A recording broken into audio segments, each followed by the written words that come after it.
Semi automatic washing machine कशाप्रकारे deep clean करायचं ते आजच्या व्हिडिओमध्ये पाहणार आहोत. तर सिंगल यूजमध्ये जास्त खराब कपडे धुतल्यामुळे मशीनच्या तळाला जी कपड्यांची घाण असते ती पूर्ण साचते आणि जे मशीनचे छोटे छोटे पार्ट्स असतात तिथे सुद्धा कचरा साचलेला असतो. धूळ किंवा मग जे डिटर्जंटचे कण असतात ते मशीनच्या कानाकोपऱ्यामध्ये खूप अटकून बसतात. तर ते कशाप्रकारे क्लीन करायचे याच्याबद्दलची पूर्ण माहिती व्हिडिओमध्ये शेवटपर्यंत तुम्हाला भेटणार आहे. तर व्हिडिओ शेवटपर्यंत बघा. तर सुरुवातीला मशीनचं जे ड्रेनचं ऑप्शन आहे ते आपण ऑन करून घेतलेलं आहे, म्हणजे मशीनचं सगळं पाणी काढून घेतलेलं आहे आणि ड्रेनचं बटन जे आहे ते ऑन करून घेतलेलं आहे. आणि हे मशीन धुण्यासाठी याचे कानेकोपरे व्यवस्थित क्लीन व्हावी याच्यासाठी मी अशा प्रकारचा हा ब्रश इथे यूज करत आहे. नेहमी रांगोळी साफ करण्यासाठी अशा प्रकारचे ब्रश वापरले जातात, परंतु किचनमध्ये सुद्धा किंवा अशा प्रकारे मशीन ॲक्सेसरीज साफ करण्यासाठी सुद्धा हा ब्रश जो आहे तो खूप उपयोगी पडतो. कपड्यांचे धागे किंवा डस्ट जो आहे तो मशीनच्या कानाकोपऱ्यामध्ये छोट्या छोट्या पार्ट्समध्ये अटकून बसतो. तर मग अशा प्रकारच्या ब्रशने खूप इझिली ही डस्ट जी आहे ती साफ होते. तर ह्या पार्टमध्ये मशीनच्या ह्या पार्टमध्ये कपड्यांचे धागे जे आहेत ते अटकून बसतात. तर तो पार्टसुद्धा मी इथे काढून घेतलेला आहे आणि याच्यामध्ये तुम्ही पाहताल तर खूप सारी धूळ, माती किंवा जे धागे आहेत ते अटकून पडलेले असतात. तर अशा प्रकारे मी हे सगळे काढून घेतले आणि नंतर हा जो बॉक्स आहे तो पण या ब्रशने खूप व्यवस्थित असा क्लीन होतो आणि मशीनचा बाकीचा पार्टसुद्धा खूप छान पद्धतीने असाच मी क्लीन करून घेणार आहे.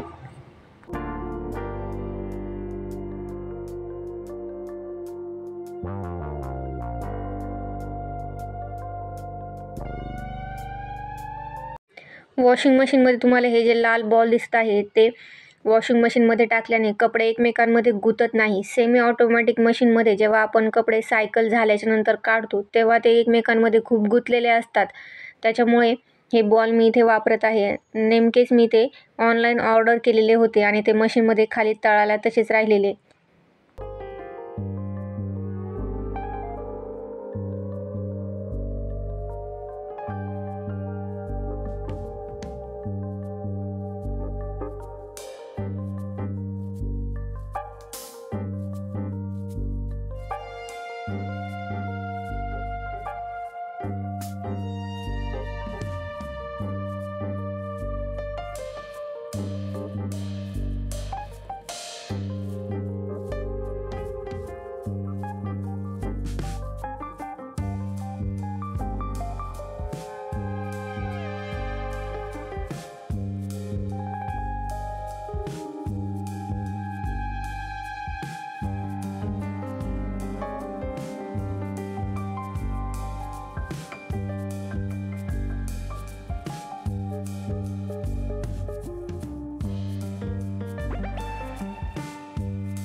अशा पद्धतीने मशीनची जर व्यवस्थित काळजी घेतली तर ते खूप दिवस नव्यासारखं दिसतं.